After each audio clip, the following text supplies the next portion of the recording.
વર્ષ 2021માં સમગ્ર રાજ્યમાં ચકચાર મચાવનાર વડોદરાના સ્વીટી પટેલ હત્યા કેસમાં કરજણ કોર્ટે પતિ અને તત્કાલીન પીઆઈ અજય દેસાઈને આજીવન કેદની સજા ફટકારી, જ્યારે હત્યાના કાવતરા અને પુરાવાનો નાશ કરવામાં મદદ કરનાર સહ આરોપી કિરીટસિંહ જાડેજાને પણ કોર્ટે 5 વર્ષની કેદની સજા સંભળાવી છે।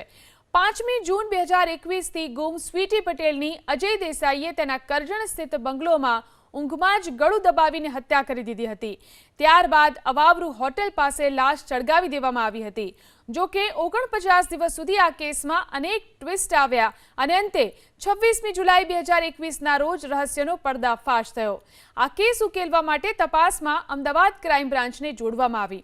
તપાસ દરમિયાન પોલીસને અટાલીના મકાનમાંથી માનવ હાડકા મળી આવ્યા, જેથી આસપાસના મોબાઈલ ટાવરની તપાસ કરાઈ, જેમાં સ્વીટીના પતિ એ દેસાઈના મોબાઈલ ફોનનું લોકેશન મળી આવ્યું। હાડકાના નમૂના એકત્ર કરી એફએસએલમાં મોકલવામાં આવ્યા। આ હાડકા યુવાન અને મધ્યમ ઉંમરની વ્યક્તિના હોવાનું તારણ સામે આવ્યું। ત્યારબાદ પોલીસે પીઆઈ દેસાઈ અને સ્વીટી પટેલના 2 વર્ષના બાળકના સેમ્પલ લઈ એફએસએલમાં મોકલી ડીએનએ ટેસ્ટ કરાવ્યો। ડીએનએ ટેસ્ટના રિપોર્ટ પહેલા જ અમદાવાદ ક્રાઇમ બ્રાન્ચ સમક્ષ અજય દેસાઈએ પત્ની સ્વીટીની હત્યા કરી હોવાનો સ્વીકાર કરી લીધો।